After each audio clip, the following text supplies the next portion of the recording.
Oh? I didn't think I would see you here. Are these two your friends? Yes, we had the fortune of meeting not too long ago. They are quite a knowledgeable and talented pair, and a pleasure to be around. Traveler, we were just discussing the history of Rex Lapis. Would you like to listen?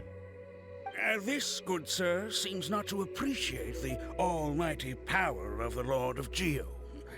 As a professional archaeologist, I'm inclined to correct some of his erroneous views.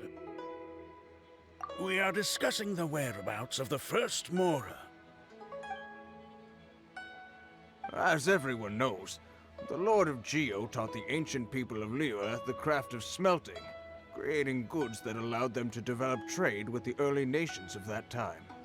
Today, Liyue holds the sole right to cast Mora in the entire continent of Teyvat. The world's very first Mora should have been cast by the hands of the Lord of Geo himself thousands of years ago. According to my research, as well as my own hypothesis, I believe that this coin of unique historical significance has been passed down secretly through the years as a kind of token. For example, perhaps the Qixing who control the Liyue use it in some kind of unknown ceremony they hold when they come to power. No, no, no. My research indicates that the first Mora coin is not such a simple thing. Mora is a catalyst. This we all know. Even today, Mora is used in the mystic arts for its curious properties of weapon enhancement. The world's first Mora would no doubt possess the strongest power. My next historical treatise will boldly expound on the newest findings from my intense decade-long research. That is, that the Lord of Geo used this original Mora as a catalyst to enhance a dagger and a sword. Well, buy the book when it comes out to read the full story. For now, I will only reveal this. The one who finds the dagger shall become supreme in Liyue, and the one who finds the sword may be crowned Liyue's sovereign. I can't say I agree. Let us not speak of the authenticity of the dagger and sword first. But Mora and money came about simply because they are a convenient measure of a contract's value. Rex Lapis just meant for Mora to serve as a catalyst for people to exchange and trade. The world's first Mora is probably just an ordinary coin created by Rex Lapis. As for its fate, the same as all Mora, I suspect. It was simply spent somewhere. I think that Mr. Hanshua's hypothesis seems reasonable. Mr. Zhongli's argument, on the other hand, lacks any evidence. How can you so easily dismiss the Lord of Geo's profound foresight? No, I am not debating right or wrong. I am simply stating a fact. Enough! Do you think you understand the Lord of Geo more than me? I know but little about history, and I wouldn't dare to brag. But discussion is meaningless if everyone has the same opinion, no? Well then, answer me this. Long ago, when Liyue Harbor was being constructed, the Lord of Geo taught the people how to build houses. The model home he used to teach them was completely cast from Mora, correct? That is correct, indeed. Okay, then tell me. Why would the Lord of Geo do something so extravagant, if not because of the mystical power that Mora contains? There's a simple explanation, really. To the god of wealth and commerce, what material is easier to get than Mora?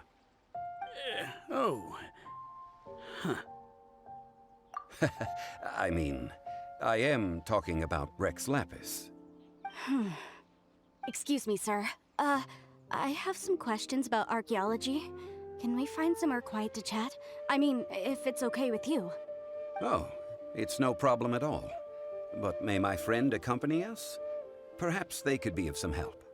Of course. They can come if that's what pleases you, sir. Let's go.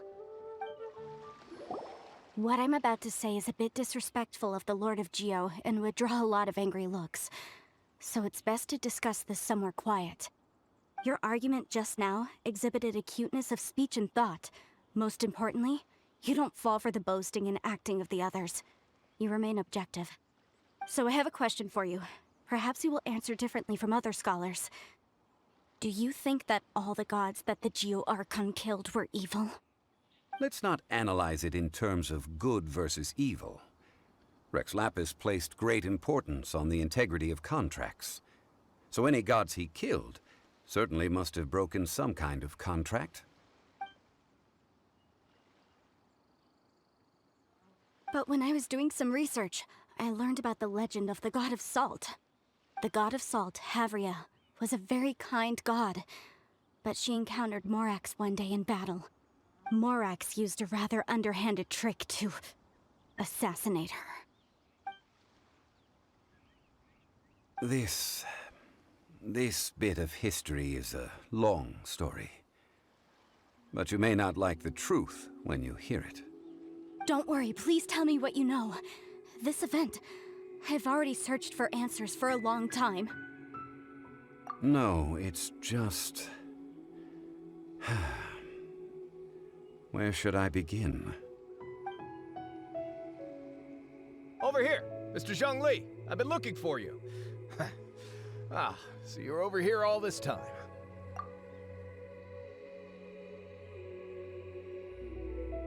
First of all, I'm not holding a weapon.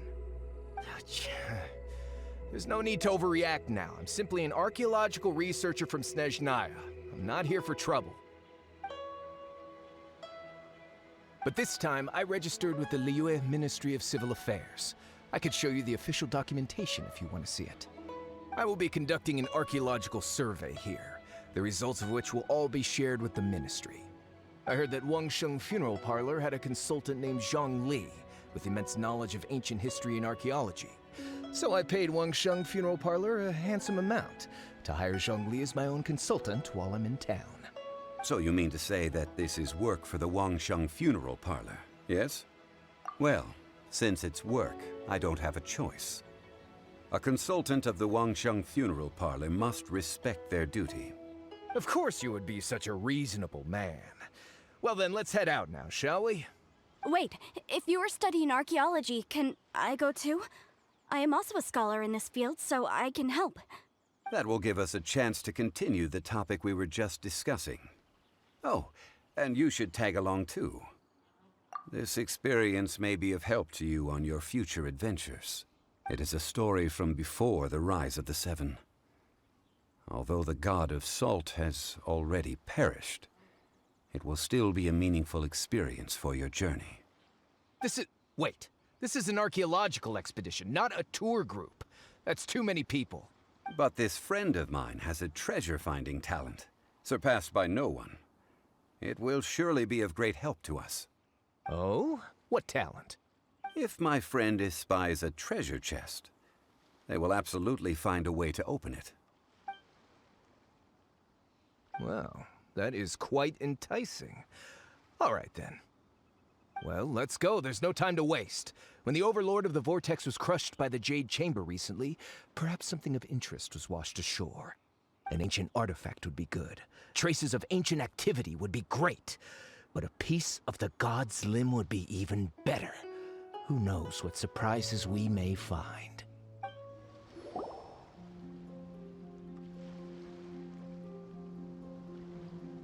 This place looks so ordinary. Can we really find anything valuable here? I don't mean the scenery, but rather that there should be something out of the ordinary. A big battle did just occur and all, and I don't even know where to begin looking here. Guyan Stone Forest is actually the perfect place to be, if you wish to learn about the gods or the history of the Archon War. Legend has it that Rex Lapis threw spears made of large rock into the sea here, piercing and crushing the Overlord of the Vortex. After many years of wind erosion, those stone spears have turned into the unique rock formations we see now. What we see now is just the part of them that remains. The stone spears hurled by Rex Lapis all those years ago were much greater, both in number and in size. But due to the different angles they landed at, Their large centers of mass, erosion by seawater, and years of gravity. Many of them have been completely swallowed by the sea. So besides wind erosion, the initial collapsing of the stone spears also played a big part in the formation of Guyun Stone Forest.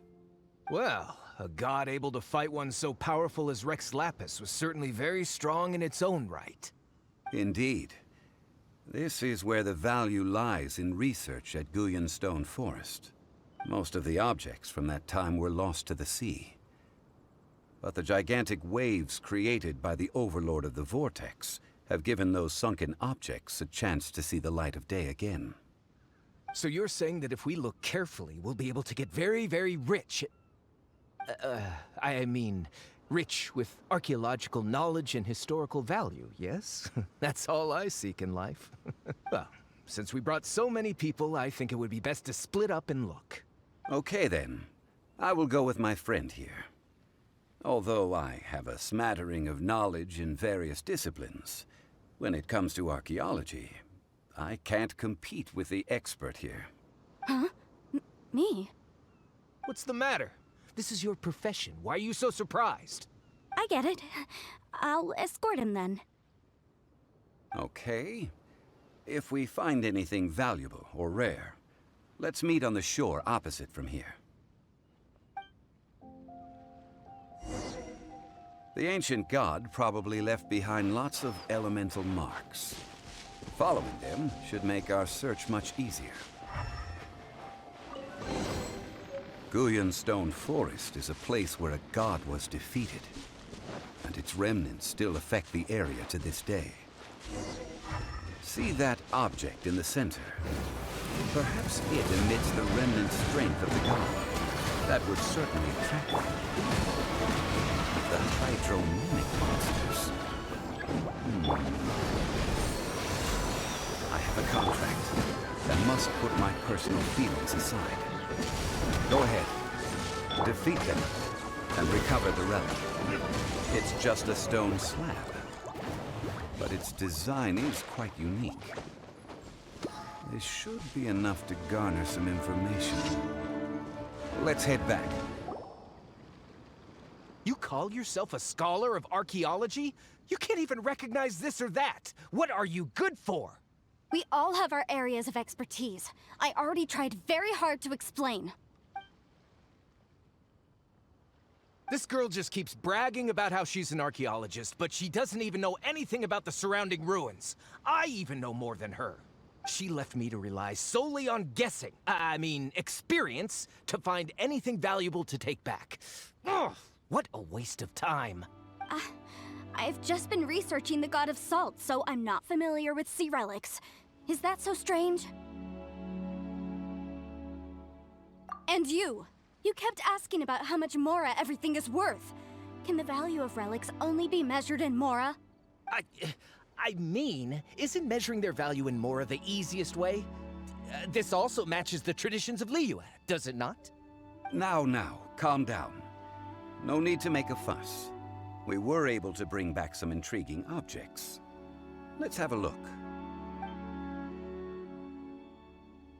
Oh, what a shame. These objects were indeed washed ashore by the Overlord of the Vortex, but they have nothing to do with the god besides being in the vicinity at the time. This stone slab we found, however, has a mysterious pattern and faint aura of divine power. Perhaps it will be useful for research purposes. Quick, give it to me.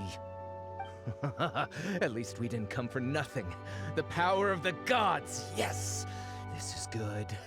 Oh, but these other objects are certainly worth a little something, right? It should be enough to cover the cost of hiring you. It's all mine.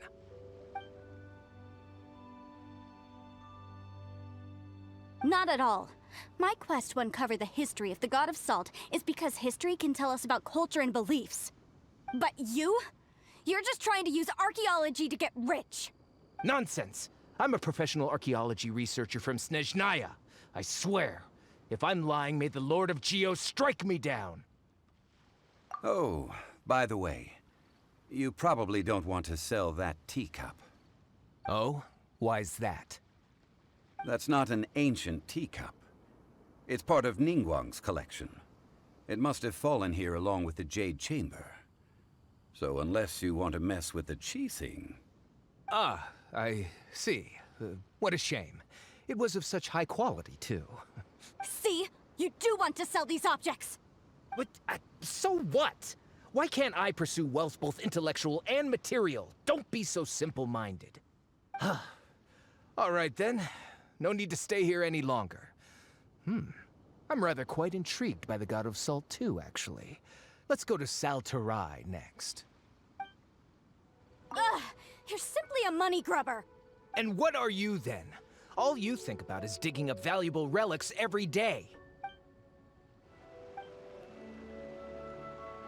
I heard that Saltarai was once the home of the God of Salt's people. Therefore, there's sure to be loads of valuable relics nearby.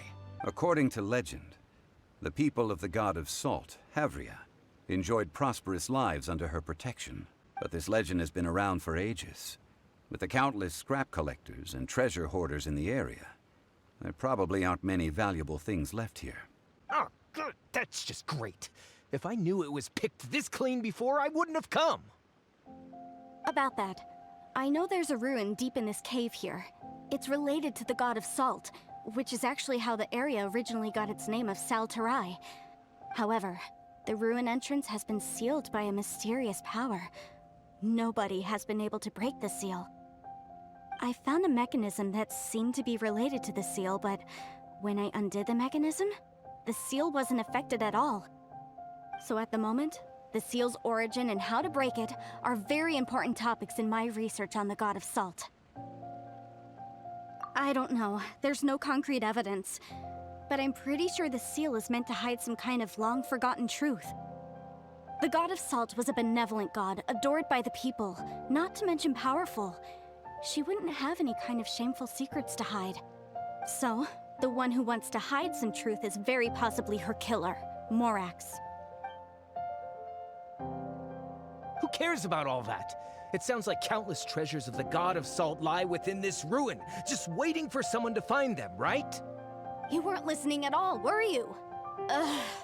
Even if there's a mountain of treasures inside, nobody can get in if the seal isn't broken. Ah, but we have the illustrious Mr. Zhongli with us. He looks like he knows just about everything. A little seal shouldn't be any trouble for him. This seal seems to be quite ancient. Even Mr. Zhongli may not know all of its secrets. I may know something about it. What? Over the years, I've heard various rumors with bits of knowledge about seals. Although their references seem rather disorderly, they do in fact contain the secret to breaking seals. Let's go take a look at the mechanism Miss Wanyan just mentioned. Okay, since Mr. Zhongli says so, follow me then. Here it is. There's some debris scattered here that, when put together, look like they definitely had to do with the God of Salt. According to the inscription on the side, if one looks from a certain angle, the secret to the mechanism will be revealed. See that? Although we activated the mechanism, nothing happened to the seal. That's because there's actually another mechanism that must be activated. Another? Let me lead the way from here. This place seems familiar. Huh, I remember. I think there's some elemental monuments here. So you're saying they're related to all this? When I investigated the seal last time, I had someone with a vision accompany me. But when we lit up all the elemental monuments, nothing happened. That's because you don't just need to activate them at the same time, but in a certain order as well. Otherwise, the seal will not be broken. The secret to this puzzle is hidden in the legends about the Archon War. Tianheng in the south, Yaoguang in the east, Jueyun in the west, Qingce in the north. All desolate and devoid of life. Liyue is vast, yet even one haven is hard to find. To the north, to the east. Do the people of Liyue always talk in riddles? I think I've heard this saying before. Certainly you have. And the contents of this saying are also related to the god of salt, to provide a haven for her people, whose lives had been ravaged by the Archon War. This benevolent god searched all across Liyue. At that time, with the chaotic fires of war engulfing the land, even one sliver of peace was a luxury. And that haven she eventually found is right here. Today, it is known as Sal Turai. How sad then. In the end, this peaceful place was destroyed by Morax. Okay, enough with these ancient stories. Now that we have the clue, hurry up and break the seal. Whatever happened doesn't matter as long as we can get inside that ruin. Tianheng in the south, Yaoguang in the east, Jueyun in the west, Jingze in the north. With this clue, you should be able to solve the puzzle.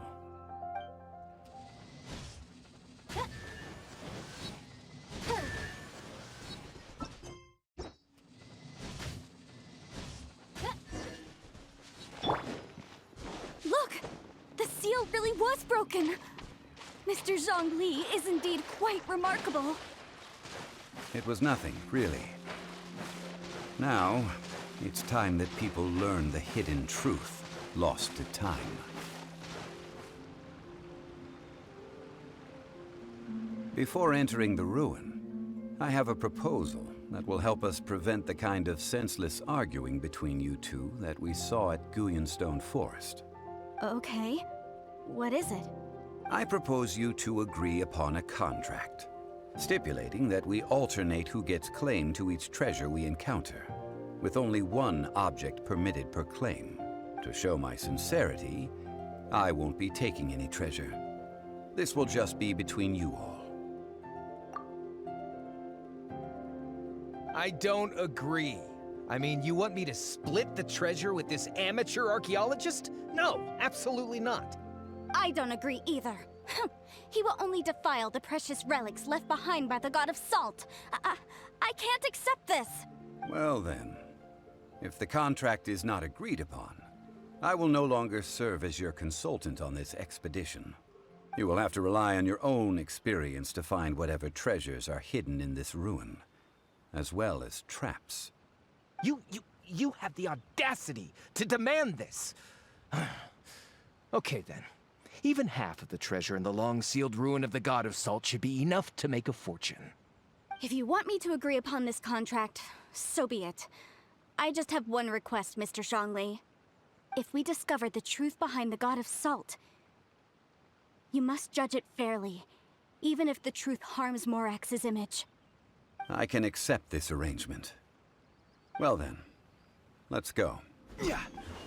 Are these statues? No. These are people. Duh. They were probably followers of the God of Salt. How did they become this way? What in the world is hidden deep in this ruin? Look at this! It's filled halfway with salt. Just looks like a fancy salt holder. Seems like the God of Salt was a god lacking in treasures. According to my knowledge, it's no ordinary vessel. Although it is only half full, it is also forever half full. That is to say, it is bottomless. What? You're saying that even if I pour the salt out, the amount inside won't change? Exactly. Able to produce endless salt. The God of Salt is powerful indeed. Finally, after all that effort, I've found precious treasure. I claim this as mine. I just need to pour the endless salt into 1,000 or 10,000 bags. I can sell it and make a fortune. Hey, how can you use a relic of the God of Salt for such a shallow pursuit? If Mr. Clement wants this salt chalice, then the next object we find will belong to Miss Wanyan, according to the contract agreed upon. Of course, as we agreed. But how can anything be worth more than this rare find? Since we have a contract, it's no use for me to fight with him. Then let's move on, shall we?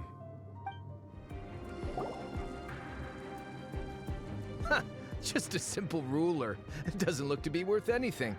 This, if I remember correctly, this is some kind of measuring tool. Indeed. But the god of salt imbued it with another power. When you stick this ruler in the ground, the surrounding area will become covered in salt, much like a rising tide covers the earth. The deeper it is stuck in the ground, the more salt will appear. It is essentially a bumper harvest of salt. What? That's even better than the salt chalice! Well then, according to our contract, the salt ruler goes to Miss Wanyan.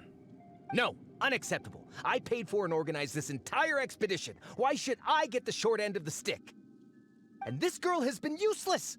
Why would she get anything? So you are saying you want to break the contract? So what if I break it? Now that I've seen how the mechanisms in this ruin work, I no longer need you. Let's not forget who hired who here. Why should I let you make the rules? Because you agreed to a contract. Rex Lapis once said, "Ones who break their contracts shall suffer the wrath of the rock." That is one of your Liyue gods. I am from Snezhnaya. I will suffer the wrath of the rock. You may find it rather unpleasant. I shall confiscate your treasure as well. You are not worthy to continue any further into the ruin. Leave this place. Oh, darn you! Just you wait.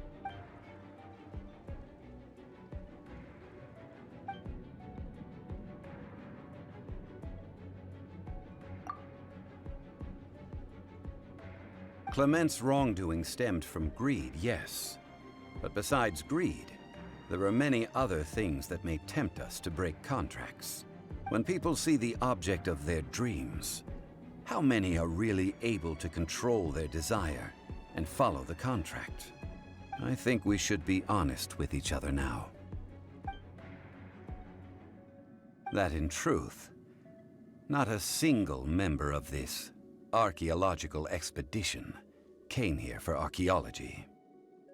Why do you say that? Miss, you lack even the most basic archaeological knowledge, and can recognize naught but a few simple relics. However, you are an expert when it comes to anything regarding the god of salt. You aren't interested in archaeology or relics. What you're really interested in is the god of salt.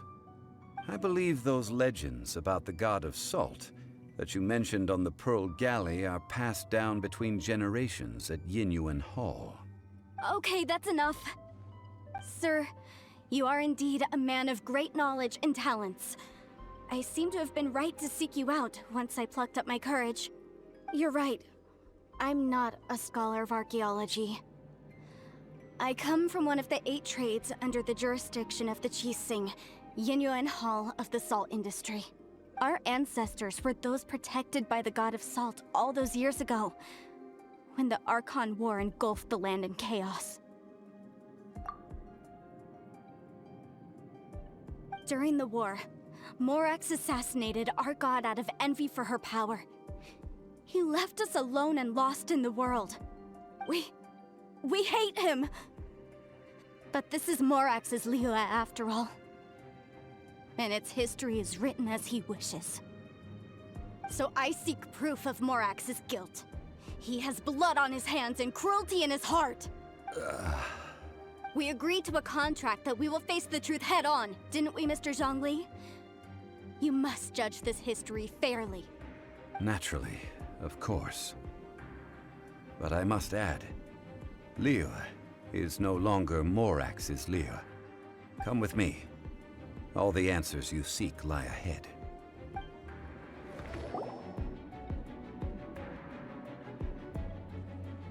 This is a sword?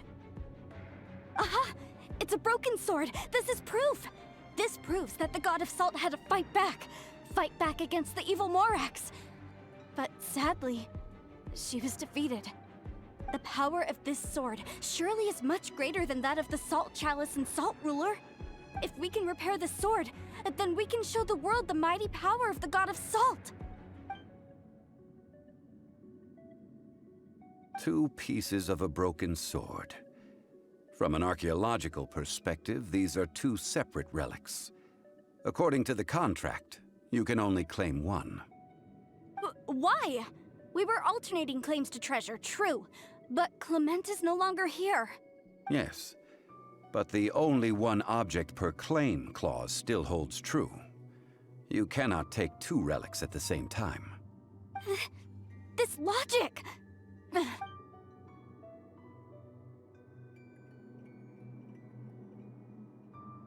When there's a contract, nothing can be allowed to slide. If the contract is not followed, then it is broken. No! If I only take 1/2, then it can't be repaired, and the power of the God of Salt cannot be restored. No matter what, I must be faithful to her. Even if it breaks the contract, I don't care. So you are already decided? Then there is a price to pay for breaking the contract. That is to say, you consign yourself to suffer the wrath of the rock. That's okay. The God of Salt gave up her life to protect her people. My sacrifice is nothing compared to that. Punish me however you want. Just let me take this proof of my faith. Perhaps that punishment would be easier for her. But, as punishment, I will tell you the truth. Huh?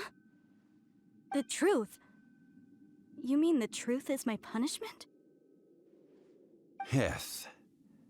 The truth that I am about to tell you shall be your price to pay for breaking the contract. I'm afraid to say that the God of Salt, Havria, was not the powerful god you imagine her to be. Rather, she was a small and weak god who yielded to all other gods. When it came to war, she lost, never able to win a seat among the 7. What? During the Archon War, the gods of this world used all their strength and cunning to vie for control of Teyvat. But Havria instead chose to flee. She thought that by giving up before a fight could start, she could save herself and her people from the war. However, during such a long war, there is no end to the advances of aggressors. After making countless concessions, Havria lost all of her lands, until only one small haven remained. No. No! It can't be so.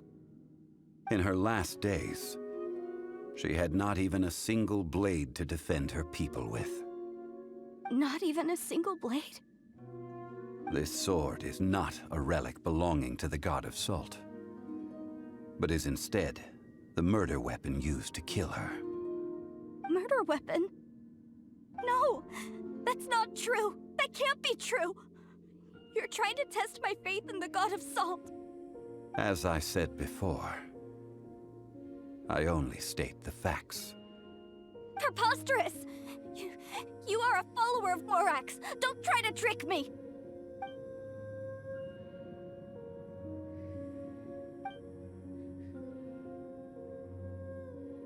It is a punishment after all. I did not want to tell her such cruel facts, but the contract was broken. Let's follow her deeper into the ruin. There, I fear, we will find something that will leave her no choice but to face the truth. Salt and betrayal. What are all these? What did they see? What did they do? What happened? Since you do not trust me, let us continue onward. That which lies beyond this door will show you all that happened back then.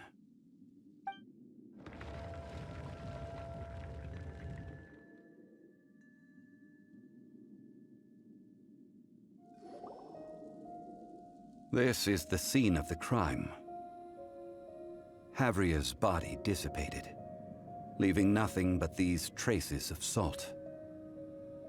her dying moments have since been frozen in time to this very day.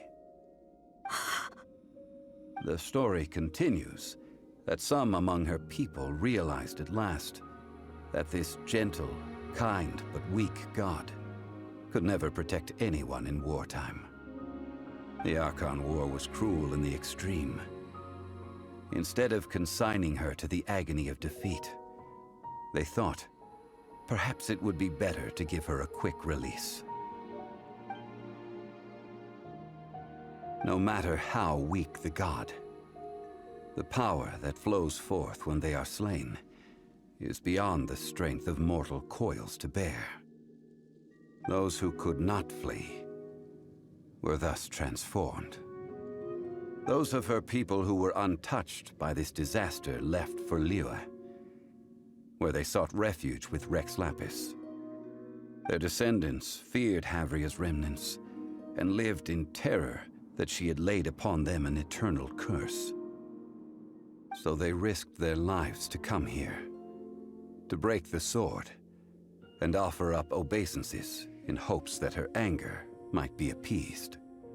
But they need not have done so. For how could a god who had never once resisted, even till the end, nurse hatred for her people in her heart? Even if this is so, I can't! This must be a lie. A false history, all of it! Don't you dare try to shake my faith!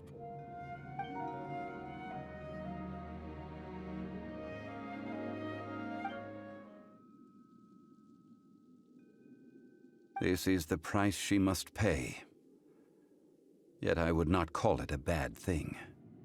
Judging by how she appeared, I fear that she will struggle for a time.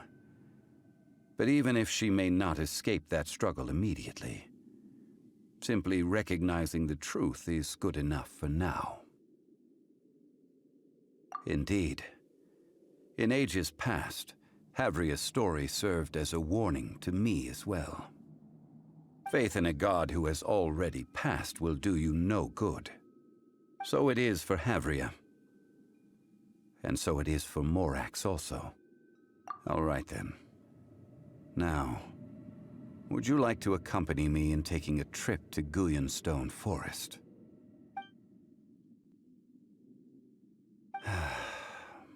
Treading old ground, telling old stories. One cannot help but be reminded of old acquaintances. Now, I mentioned before that many gods of old have been sealed beneath the Gullion Forest. The Adepti have presently handed Liyue over to mortals, and Havria's time was even further in the past. The Salt Chalice and Salt Ruler that she left behind should not return to Liyue. To leave them here is to let them slumber. And it is also a homecoming. I ended an era with my own two hands. I've always wondered how I should remember that which I ended. History records, but history may be changed. This incident proved that. Time is a mighty force, and history's twist in its flow. I need to find a better way of recording history in order to engrave its truth. Stone carvings were one such ancient method, but unchanging stone, immovable earth, even one such as myself. Someday we may all disappear. Therefore, I thought of you, traveler. You are one who crosses the celestial atlas, and who passes through countless worlds. If our history is engraved in your memory, it will one day accompany you into another world. As long as a traveler like you is able to record what happened, then a backup of sorts will exist for times and tides of Teyvat. Now then, it is time that we consigned both the Salt Chalice and Salt Ruler to the sea. As I said before, This is the place to which the remnants of many bygone gods are consigned. This includes Osial, Overlord of the Vortex, who the Jade Chamber most recently returned to this ocean prison. Thousands of years ago, the Adepti and I fought against the turmoil that plagued every corner of this land. Guyan Stone Forest, where I sealed many gods with my spears. After so long, naught but folktales remain. Osial, you and I were foes, but our ancient grudge is but a bygone memory now.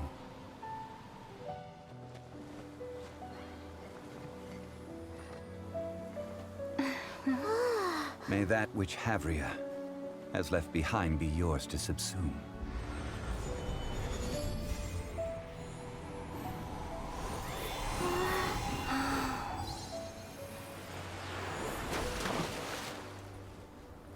And thus another spark of divinity departs from Liyue. My legacy shall now be left to those who come after to debate. I will remain here for a while. I fear that moments of reminiscence like this can only grow fewer. We did not measure right and wrong during the days of the Archon War in the same manner as we do today. Of course, as I am now, I only wish that she could have lived in a gentler time. I will remain here for a while. Though the Salt Chalice and Salt Ruler do have power in their own right, they are nothing before Osial. If a day comes when he should recover his strength and return, I believe that even so, he will be defeated once more. I will remain here for a while. That is a good question. In the past, I might have given you a most specific answer, but now...